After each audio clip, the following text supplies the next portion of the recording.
అక్కడ పిట్టపోరు పిల్లి తీర్చే ముప్పు పొంచుందా? కాంగ్రెస్ పార్టీ ఎమ్మెల్యే ఎమ్మెల్సీ మధ్య కీచులాటలు ప్రత్యర్థులకు వరంగా మారబోతున్నాయా? రెండు మార్కెట్ కమిటీ పోస్టుల్ని పంచుకోలేని ఇద్దరు నాయకులు రేపు స్థానిక ఎన్నికల్ని ఎలా డీల్ చేస్తారు? ఎవరా ఇద్దరు? స్థానిక నేతలు అడకత్తెరలో పడుతున్న ఆ నియోజకవర్గం ఏది? జగిత్యాల నియోజకవర్గ రాజకీయం రంజుగా మారుతోంది. గత అసెంబ్లీ ఎన్నికల్లో కాంగ్రెస్ పార్టీ సీనియర్ నేత జీవన్ రెడ్డిని వరుసగా రెండోసారి ఓడించిన సంజయ్ బీఆర్ఎస్ నుంచి విజయం సాధించారు. పార్లమెంట్ ఎన్నికల తర్వాత మారిన రాజకీయ సమీకరణాలతో ఎమ్మెల్యే సంజయ్ కారు దిగి హస్తంగూటికి చేరుకున్నారు. ఆ చేరిక సమయంలో తనకు సమాచారం ఇవ్వకుండా ఆదరాబాదరాగా సంజయ్కి స్వాగతం పలికారంటూ అలకబూనారు జీవన్ రెడ్డి. ఆయన్ను బుజ్జగించేందుకు ఢిల్లీ స్థాయిలో ప్రయత్నాలు చేయాల్సి వచ్చింది. తర్వాత జీవన్ రెడ్డి అనుచరుడి హత్య వ్యవహారం ఆగ్గికి ఆజ్యం పోసింది.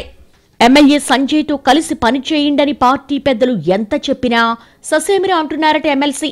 మరోవైపు సంజయ్ కూడా తానేమీ తక్కువ తినలేదన్నట్టుగా వ్యవహరిస్తున్నట్టుగా సమాచారం. ఇటీవల నిర్వహించిన రైతు రుణమాఫీ సంబరాలను కూడా ఇద్దరు నేతలు వేరువేరుగా నిర్వహించారు. ఒకే వేదికను పంచుకోవడానికి కూడా పట్టం లేదట ఆ ఇద్దరికి. ఇక తమ వర్గానికి నామినేటెడ్ పదవుల విషయంలో ఏమాత్రం తగ్గడం లేదిద్దరు. జిల్లాలో ఉన్న అన్ని నియోజకవర్గాల్లో మార్కెట్ కమిటీ చైర్మన్లు, గ్రంథాలయ సంస్థ చైర్మన్ లాంటి పదవుల భర్తీ పూర్తయింది. జగిత్యాలలో మాత్రం ఒక్క పదవి భర్తీ కాలేదు. నియోజకవర్గ పరిధిలో చల్గల్, రాయకల్ మార్కెట్లుండగా వాటికి పాలక వర్గాల నియామకం జరగలేదు. వీటి విషయంలో ఎమ్మెల్యే, ఎమ్మెల్సీ ఎవరికి వారు పట్టుదలగా ఉండడం వల్లే భర్తీ ఆలస్యమవుతున్నట్టుగా సమాచారం. ఈ వివాదాన్ని పరిష్కరించేందుకు ఉమ్మడి జిల్లాకు చెందిన ఓ మంత్రికి బాధ్యత అప్పగించారట. ఆయన ఇద్దరితో చర్చలు జరిపి రెండు మార్కెట్ కమిటీలు ఉన్నాయి కాబట్టి చెరువుటి పంచుకోనున్నట్టుగా సమాచారం.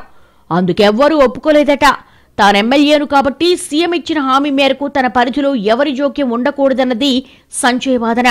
తాను 40 ఏళ్ల నుంచి ఇదే నియోజకవర్గంలో ఉన్నాను కాబట్టి ఇటీవల పార్టీలో చేరిన వారికి ఎలా ప్రాధాన్యత ఇస్తారన్నది జీవన్ రెడ్డి వెర్షన్.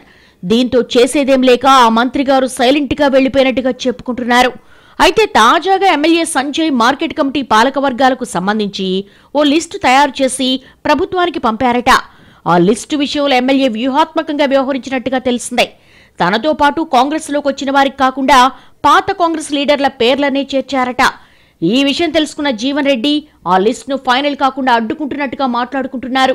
దీంతో ఇంతకాలం తన వెంట తిరిగిన వారి పేర్లనే ఎమ్మెల్యే ప్రతిపాదిస్తే జీవన్ వ్యతిరేకిస్తున్నారన్న ప్రచారాన్ని స్టార్ట్ చేశారట. అదీ కాక జీవన్ రెడ్డి ఇంట్లో పార్టీ పదవులు ఇద్దరికి దక్కాయి. సాధారణ కార్యకర్తలకు నామినేటెడ్ పదవులు వద్దా అంటూ సోషల్ మీడియాలో జోరుగా ప్రచారం సాగుతోంది. పరస్పరం పైచేయి సాధించేందుకు సాగుతున్న పాలిటిక్స్ ఇలా ఉంటే పక్క నియోజకవర్గాల్లో పదవులు వస్తుంటే తమ పరిస్థితి ఎటూ కాకుండా ఉందని ఆవేదన చెందుతున్నారట ద్వితీయ శ్రేణి నేతలు. అధికారంలోకి వచ్చి ఏడాది గడిచినా అటు పార్టీ పదవులు కానీ ఇటు నామినేటెడ్ పదవులు కానీ తమకు దక్కటం లేదని వాపోతున్నారట మండల స్థాయి నేతలు.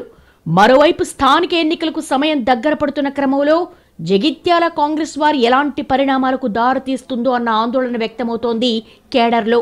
రెండు మార్కెట్ కమిటీ చైర్మన్ల విషయంలోనే ఇద్దరు లీడర్ల మధ్య ఏకాభిప్రాయం కుదరని పరిస్థితి ఉంటే రేపు లోకల్ బాడీస్ ఎన్నికల్లో అభ్యర్థులను ఎలా ప్రకటిస్తారనేది ఆసక్తికరంగా మారింది. ఎవరికి వారే మొండి పట్టుదలతో ఉంటే మొదటికే మోసం వచ్చే ప్రమాదం ఉందంటున్నారు సీనియర్ నేతలు. పార్టీ పెద్దలు సీరియస్గా దృష్టి పెట్టి జగిత్యాల జగడాన్ని పరిష్కరించకపోతే డ్యామేజ్ ఖాయమంటున్నారు విశ్లేషకులు.